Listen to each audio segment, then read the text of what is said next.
할렐루야. 네, 한 주간 동안 잘 지내셨지요? 주의 은혜와 평강이 늘 여러분과 함께 하시기를 축원합니다. 권능의 약속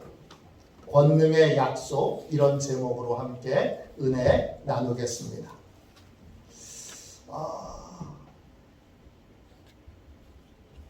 오늘 읽은 말씀은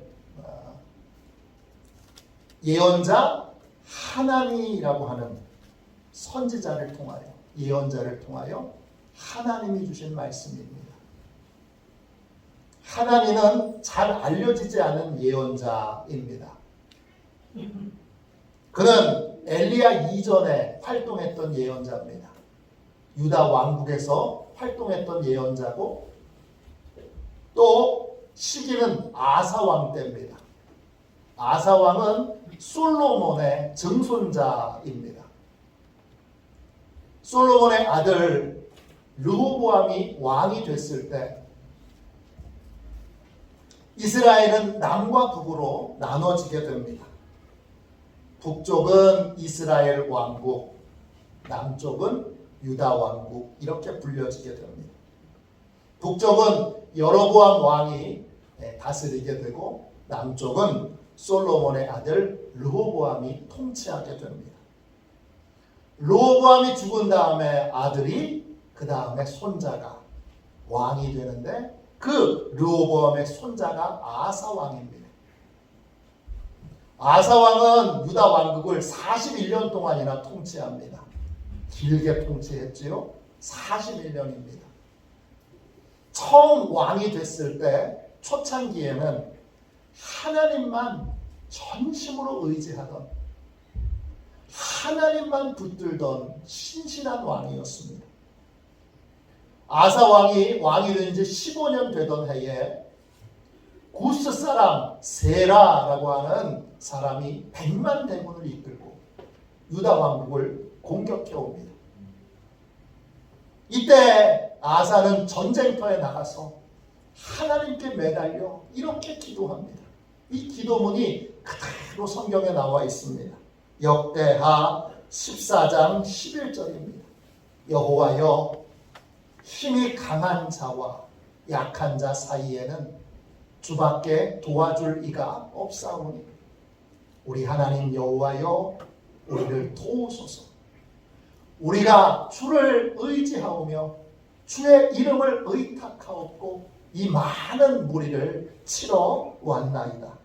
여호와여, 주는 우리 하나님이시오니 원하건대 사람이 주를 이기지 못하게 하옵소서.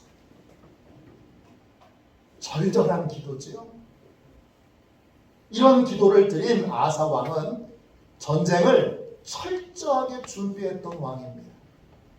그는 예루살렘 성 주위에 성곽을 세우고 망대를 세우고 문을 다시 걸고 빗장을 새로 했던 그런 왕입니다.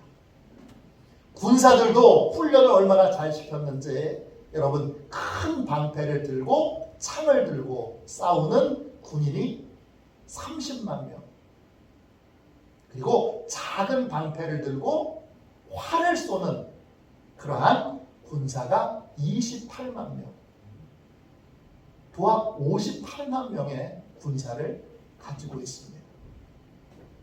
그런데 자기가 준비해 놓은 것을 의지하지 않고 오직 하나님만 의지하여 하나님께 간절히 기도합니다. 간절히 하나님께 도움을 청합니다. 이것이 전심으로 하나님을 찾는 것입니다. 아사 왕은 전심으로 하나님을 찾고 찾음으로 하나님의 큰 도움을 입게 됩니다. 100만 대군을 물리칩니다. 그 다음 아사 왕은 예언자인 오뎃, 그의 아들 아사랴가 전하는 하나님의 말씀을 듣고 전심으로 순종합니다. 우상을 다 없애버립니다. 그리고 성전에 여호와의 제단을 새롭게 만듭니다. 그러자 수많은 사람들이 우상 숭배를 버리고 하나님께로 돌아옵니다. 전심으로 하나님만 구하고 하나님만 찾았기에 하나님이 아사 왕에게 큰 복을 내리십니다. 어떤 복을 내리시느냐? 아사 왕이 통치하기 시작한 15년부터 35년까지 20년 동안 전쟁을 막아주십니다. 전쟁 없이 평안과 형통을 누리게 됩니다. 평안한 세월이 지나고 아사 왕 36년에 북이스라엘의 왕이었던 바하사가 유다 왕국을 공격합니다. 그런데 이때부터는 아사 왕이 하나님을 의지하지 않습니다. 전심으로 하나님께 부르짖어 기도하지 않고 외교적인 방법으로 돈으로 문제를 해결하려고 듭니다. 성전에 있는 돈과 왕궁에 있는 돈을 모아서 아람 왕에게 주고, 아람이 어디 있느냐 하면 북이스라엘 뒤편에 있습니다. 그러니까 북이스라엘이 이제 이스라엘 왕국이 공격해 오려고 하니까 뒤편에서 아람 군대가 북이스라엘을 쳐달라고 부탁을 합니다. 이 부탁을 받은 아람 왕 벳하단이 군대 지휘관을 보내서 이스라엘 뒤편에 있는 나라들, 도시들 하나하나를 공격합니다. 그러자 이스라엘 왕 바하사가 유다 왕국을 공격하지 못하고 이스라엘 땅으로 도망가게 됩니다. 군사 한 명 쓰지 않고 외교적인 방법으로 전쟁에서 승리했습니다. 바하사 왕이 남겨놓은 건축 재료들이 있습니다. 돌과 나무들이 있는데 그 돌과 나무들을 이용해서 바하사 왕은 게바라고 하는 도시와 미스바라고 하는 도시를 건축하게 됩니다. 아사 왕은 스스로 군사 한 명 쓰지 않고 전쟁을 외교적인 방법으로 승리한 것에 대해서 굉장한 자부심을 가지고 있습니다. 그런데 하나님의 생각은 달랐습니다. 아사의 신앙은 변질된 것입니다. 이제 아사 왕은 하나님을 간절하게 의지하지 않습니다. 하나님께만 소망을 두고 부르짖어 기도하지 않습니다. 문제가 생기면 돈 써서 해결합니다. 자기의 지식으로 해결합니다. 외교적인 방법으로 사용합니다. 이걸 보고 하나님이 선지자, 예언자 하나니를 보내서 아사 왕을 꾸짖습니다. 오늘 읽은 말씀은 하나니 선지자를 통하여 아사 왕을 꾸짖은 말씀의 일부입니다. 여러분 9절 말씀을 보십시오. 여호와의 눈은 온 땅을 두루 감찰하사 전심으로 자기에게 향하는 자들을 위하여 능력을 베푸시나니 이 일은 왕이 망령되이 행하였은즉 이후부터는 왕에게 전쟁이 있으리이다 하매.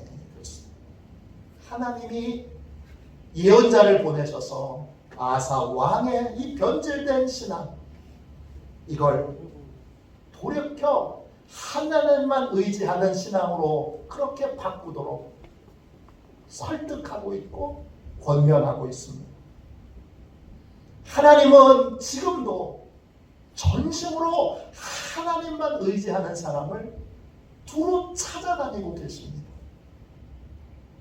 왜 찾아다닐까요? 하나님이 능력을 베풀어 주신다.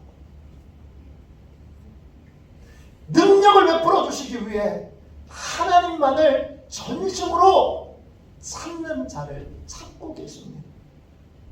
그런데 아사 왕은 망령되이 행합니다. 망령이 뭐죠?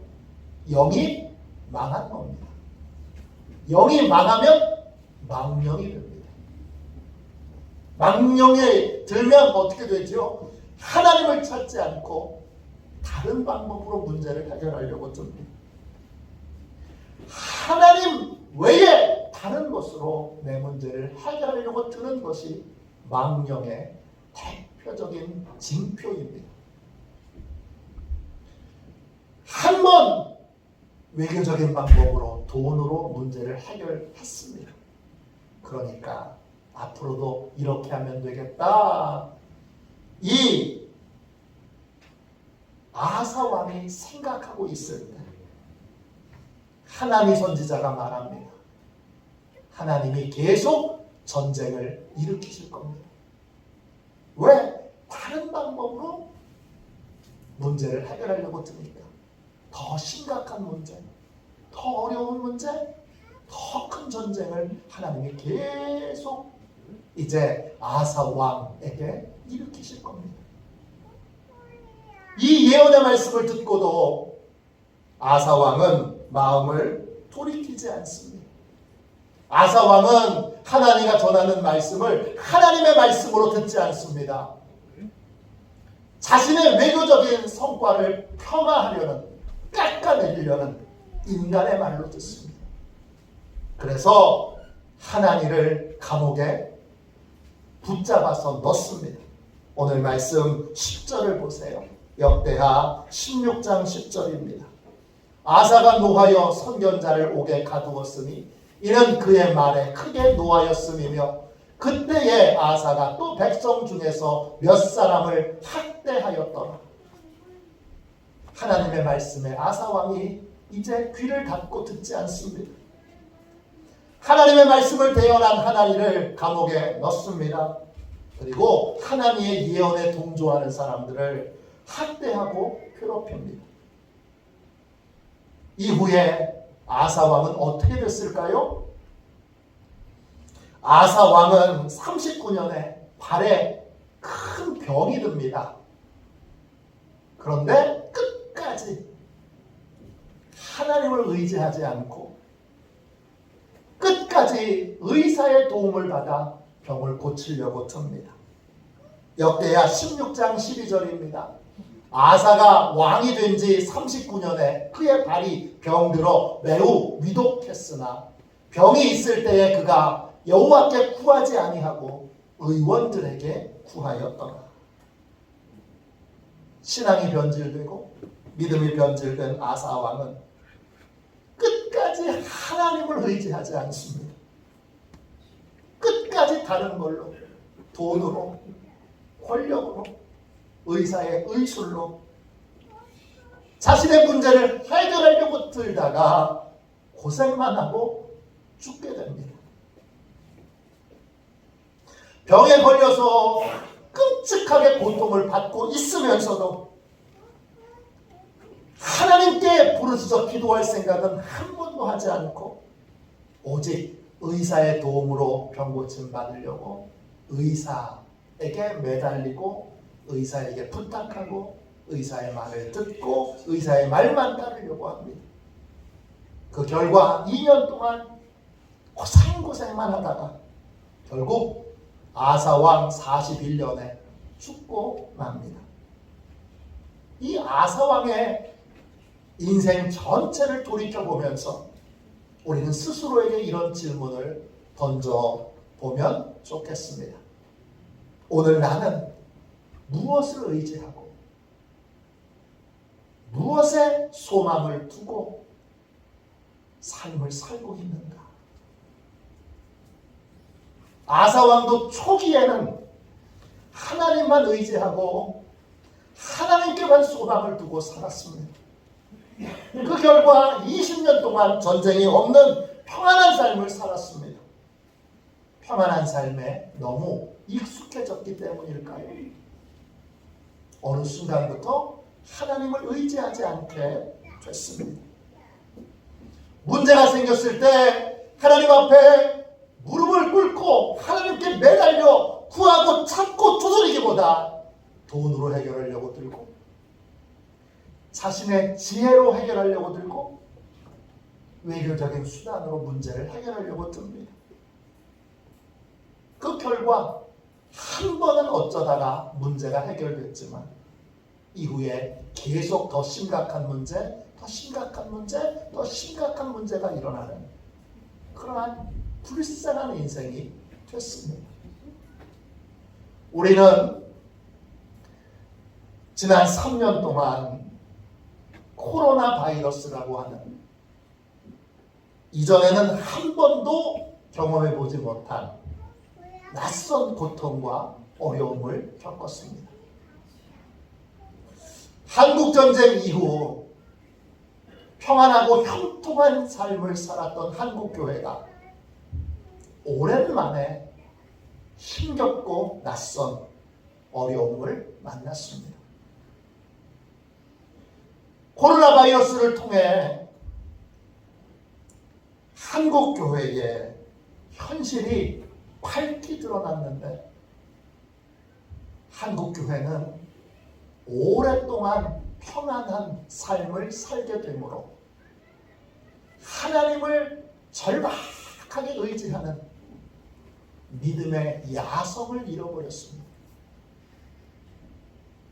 아사 왕처럼 믿음이 변질되어 하나님이 아닌 다른 것으로 문제를 해결하는데 익숙해졌습니다.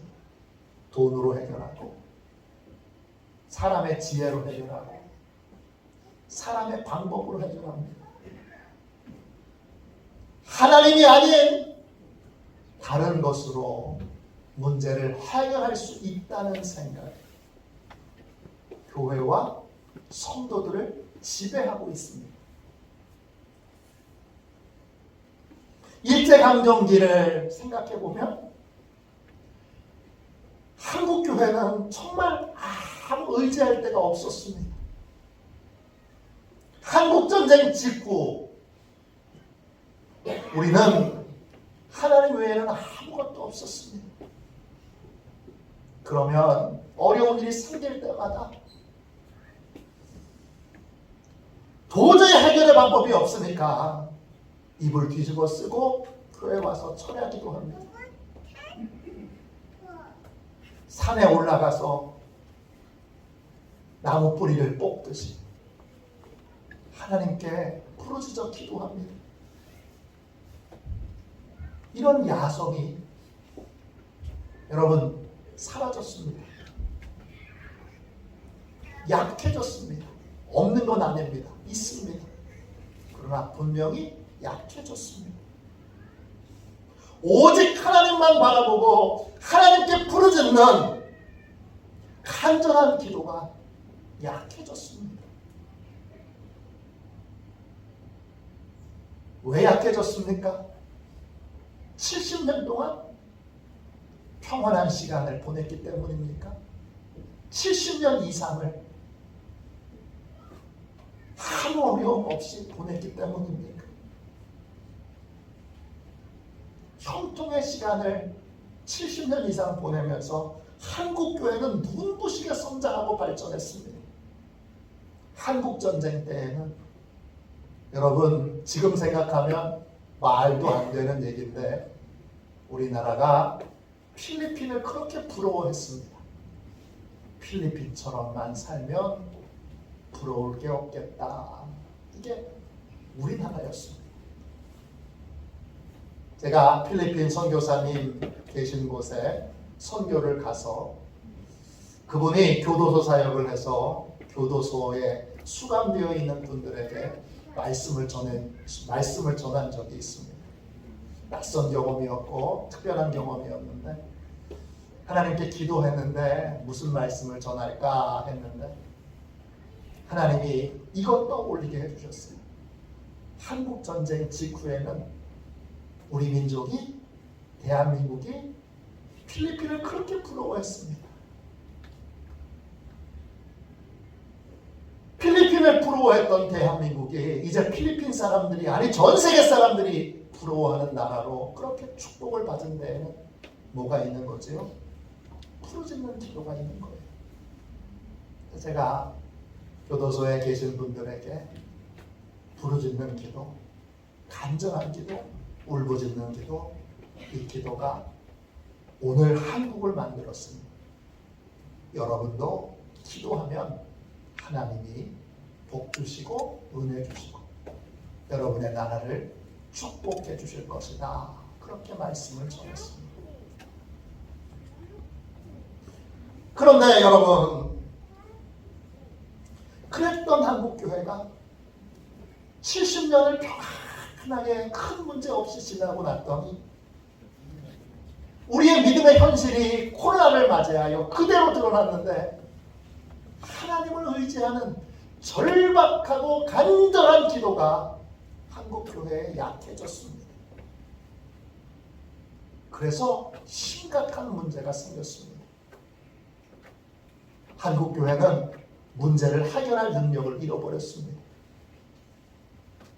하나님만을 절박하게 의지하는 믿음, 문제가 해결될 때까지 부르짖는 기도, 이게 너무나 약해졌습니다. 위기라고 하면서 기도하지 않습니다. 어렵다고 말하면서 하나님을 바라보고 울부짖지 않습니다. 아사 왕처럼 다른 해결 방법을 궁리합니다. 찾습니다. 기도하러 나와도 하나님께 절박하게 하나님만을 붙들고 기도하지 않고 궁리합니다. 이렇게 해볼까? 저렇게 해볼까? 그건 기도가 아닙니다. 예배를 드리러 나와도 이렇게 해볼까? 저렇게 해볼까? 궁리하지 기도는 안 합니다. 절박한 마음으로 하나님께 부르짖지 않습니다. 이런 상황에서 우리는 예언자 하나니를 통해 주신 하나님의 말씀을 아사왕뿐만 아니라 오늘 우리의 말씀으로 들어야 합니다. 여기에 살 길이 있습니다. 진심으로 하나님을 향하여 우리의 삶을 돌이켜야 합니다. 16장 9절 말씀을 다시 봅시다. 여호와의 눈은 온 땅을 두루 감찰하사 전심으로 자기에게 향하는 자들을 위하여 능력을 베푸시나니 이 일은 왕이 망령되이 행하였은즉 이후부터는 왕에게 전쟁이 있으리이다 하며, 하나님이 지금도 두루다니면서 전심으로 하나님을 향하는 사람을 찾고 계십니다. 찾는 이유는 능력을 베풀어 주시기 위해서입니다. 능력을 베푼다, 이 말은 히브리어로 차자크입니다. 점점 더 강해지는 것입니다. 왜냐? 하나님이 모든 은혜가, 능력이 새어나가는 구멍을 다 사늘로 둘러 막아주시기 때문에 계속 하나님의 은혜가 부어져 점점 더 튼튼해지고 점점 더 나아지고 점점 더 좋아지는 삶을 사는 것이 능력을 베풀어 주시는 겁니다. 하나님은 우리가 점점 더 복되고 존귀하고 또 형편이 나아지는 그러한 은혜의 삶을 살기를 원하십니다.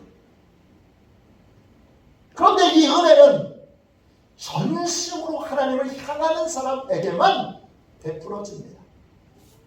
전심이라는 말은 히브리어로 살렘입니다. 완벽하게 갖춰진, 결함이 없는, 이런 뜻입니다. 마음이 나눠지지 않고 한 마음으로, 마음이 분열되지 않고 온 마음으로 하나님만 의지하고 하나님만 붙드는 겁니다. 경제적인 형편이 좋다고 기도가 약해지는 게 아닙니다. 옛날에는요, 목사님, 저희 진짜 기도 많이 했어요. 근데 형편이 좋아지니까, 잘 살게 되니까 자연히 기도가 약해지네요. 잘 살기 때문에 기도가 약해지면 하나님은 어떻게 하시죠? 잘 사는 거 우리 인생에 빼주십니다. 안 그러시겠어요? 얼마나 무서운 일입니까? 우리가 고백하고 나서도 이 일이 얼마나 바람직한 일인지를 생각하지 않아요.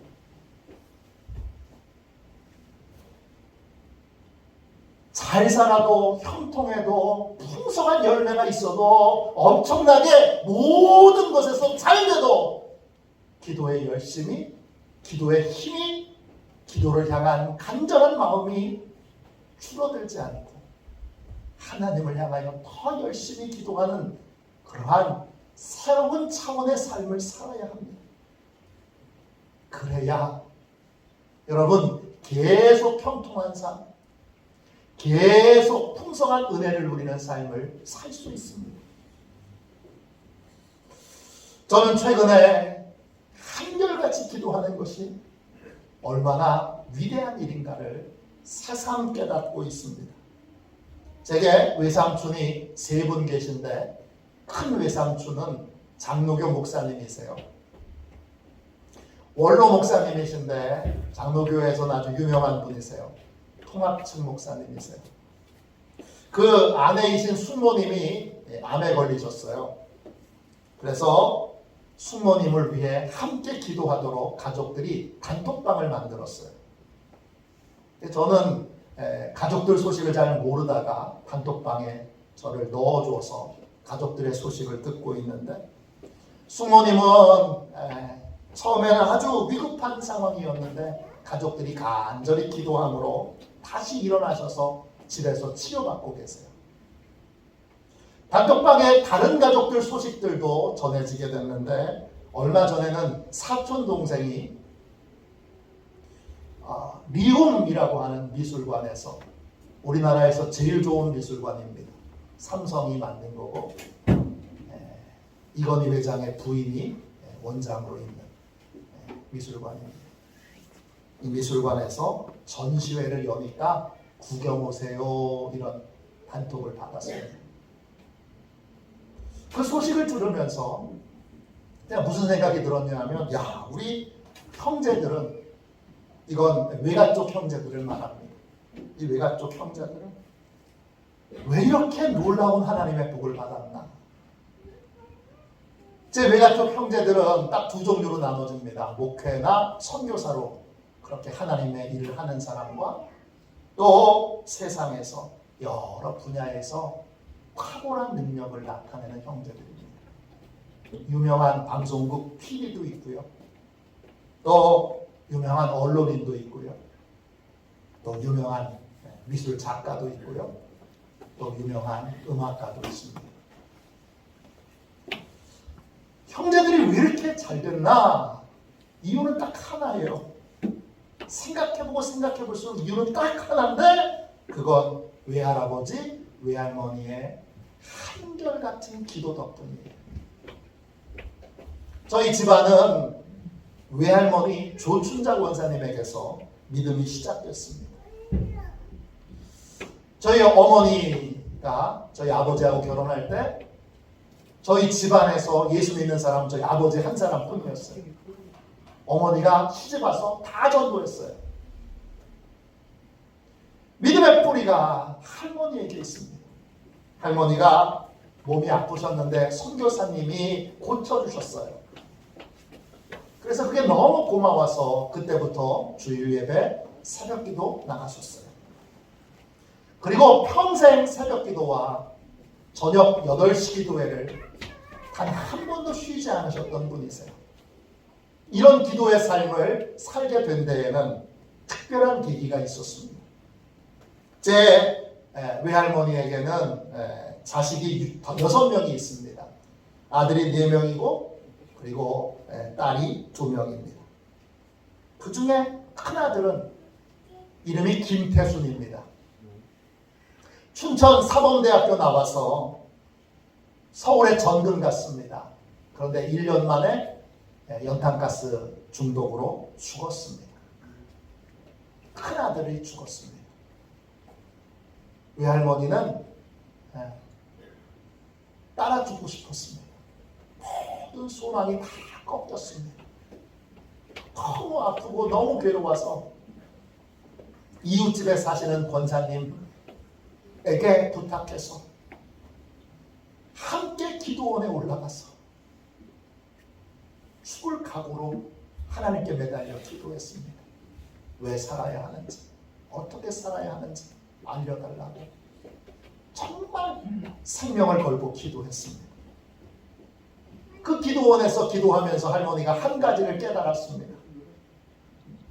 할머니가 지금까지 믿고 의지했던 건 하나님이 아니라 큰아들이었습니다. 큰아들이 내 우상이었구나.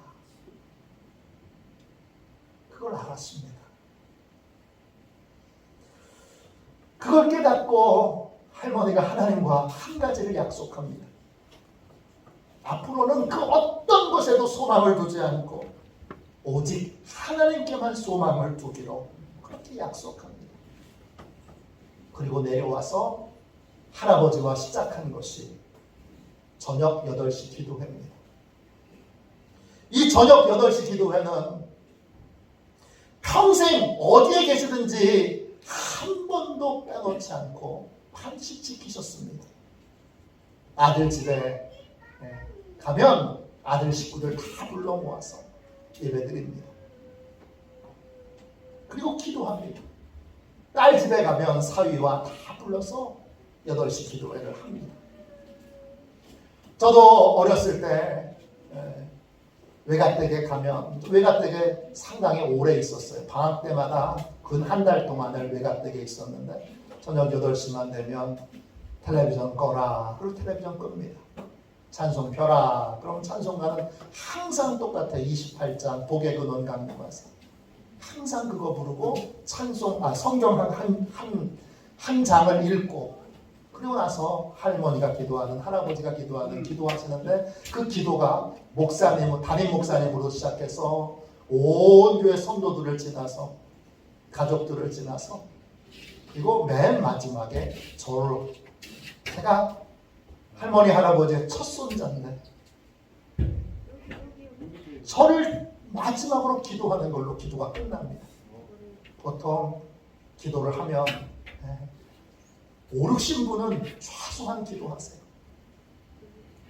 그러니까 저는 초등학교 다닐 때, 중학교 다닐 때 기도를 끝까지 들어본 적이 없어요. 중간에 자요. 내가 언제 잤지? 모르게 자요. 워낙 기도가 기니까. 그렇게 평생을 기도하셨습니다. 할아버지가 돌아가신 다음에는 할머니 혼자서 8시 기도회를 지키셨고, 그리고 이제 큰외삼촌 댁에 같이 사시게 돼서는 목사님, 사모님 셋이서 항상 8시 기도회를 끝까지 돌아가실 때까지 하셨습니다. 제 외할아버지와 제 외할머니는 하나님께서 온 땅을 두루 다니시면서 찾으셨던, 전심으로 하나님을 찾았던 그러한 사람들입니다. 그 열매로 저희 후손들이 놀라운 은혜를 받고 있습니다. 시간이 지날수록 더 강해지고 더 나아지고 더 좋아지는 은혜를 경험하고 있습니다. 저는 비로소 제 인생에 이런 고백을 하게 됩니다. 내가 신앙의 명문 가문에서 태어났구나.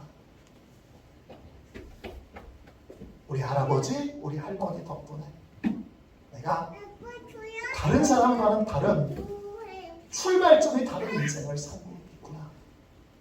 은혜가 쌓여 있는데 다른 분들보다 훨씬 더 앞서서 인생을 살아왔구나. 이걸 깨닫습니다. 전심으로 하나님께 부르짖어 기도했던 외할머니, 외할아버지, 첫 손자가 접니다. 최근에는 그 단톡방의 사건도 그렇고 다른 여러 가지 이유로 하나님이 너도 내 할아버지, 내 할머니처럼 기도에 너를 바치고 드려야 한다는 감동을 주십니다. 왜? 제가 첫 손자잖아요. 지금까지는 부끄럽게도 두 분처럼 한결같이 기도하지 못했습니다. 여러분하고 똑같이 어려운 일 생기면 기도하고 편안하면 쉬고 이런 삶을 저도 살았습니다.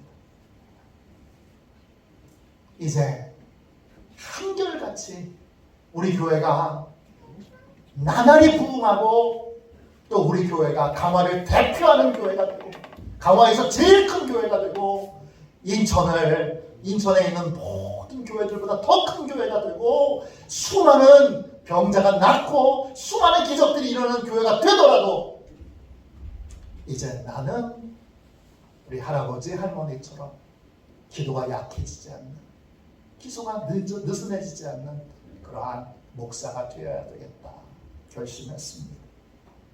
그래서 그 부르심에 응답하여 지난주에 처음으로 철야 기도를 해봤습니다. 하루뿐이지만 수요일 저녁에 하나님이 감동 주셔서 오래간만에 밤을 새우는 철야 기도를 했습니다. 이번 주에는 조금 더 늘려가 보려고 합니다.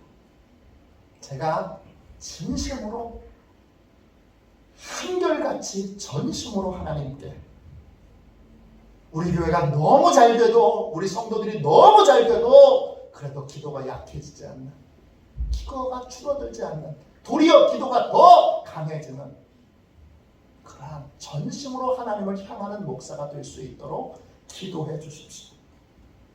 여러분에게도 기도하는 자리로 많이 부를 겁니다. 새벽에도 부르고 저녁에도 부르고 밤에도 부르고 같이 기도합시다. 이렇게 부를 때 여러분 이제 전심으로 하나님께 나아가기로 결심하십시오. 좋을 때는 기도 안 하고 어려울 때만 기도하는 사람이 아니라 좋을 때에는 더더욱 기도하고 그래서 좋은 것이 계속 유지되도록 더 간절히 더 전심으로 하나님 앞에 매달리는 교회, 매달리는 성도들이 됩시다. 다른 건 다 약해져도 기도의 열심은 약해져서는 안 됩니다. 오늘의 가장 심각한 문제는 유다 왕국의 아사 왕처럼 하나님 외에 다른 것을 의지하고 있는, 하나님의 방법이 아닌 다른 방법을 의지하고 그 방법으로 문제를 해결하려고 하는 여러분 불신앙, 그러한 정말 하나님 앞에 신앙이 약해지고 신앙이 더럽혀진 이것이 오늘 우리들의 문제의 근원입니다. 내 방법으로 어쩌다 문제를 한번 해결받을 수 있지만 근원적인 문제 해결은 그렇게는 해결되지 않습니다. 근원적으로 문제가 해결되려면 전심으로 하나님께 부르짖는 기도의 삶을 살아야 되고, 상황이 좋아졌다고 기도가 약해지는 삶이 아니라 상황이 좋아지면 더욱더 기도하고 기도의 강도가 더 세지는 그러한 수준 높은 기도의 삶을 사는 것입니다. 하나님을 향한 기도의 열심이 어떤 상황에도 약해지지 않고 줄어들지 않는 것, 이것이 형통의 비결입니다.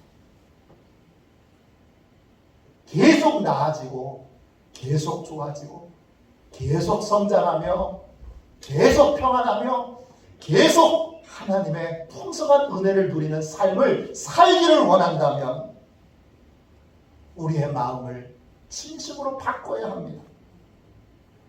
전심으로 하나님께만 소망을 두고 하나님께 부르짖는 삶을 살기로 결단해야 합니다. 그것만이 능력을 누리는 삶이요, 그것만이 사늘로 둘려진 평강을 누리는 삶을 사는 비결입니다. 저는 오늘 이 자리에서 저와 함께 결단했으면 좋겠습니다. 나는 이제 편안하고 좋다고 기도가 약해지는 사람이 아니라 편안할수록 좁을수록 형통할수록 더 기도하는 사람, 더 부르짖는 사람, 더 구하는 사람, 더 전심으로 하나님께 나아가는 사람 되기로 결단하는 저와 여러분이 되시기를 주님의 이름으로 축원합니다. 우리 401장 우리 함께 찬양하고 그렇게 결단하며 하나님 앞에 기도하도록 합시다. 1절 우리 함께 찬양하겠습니다.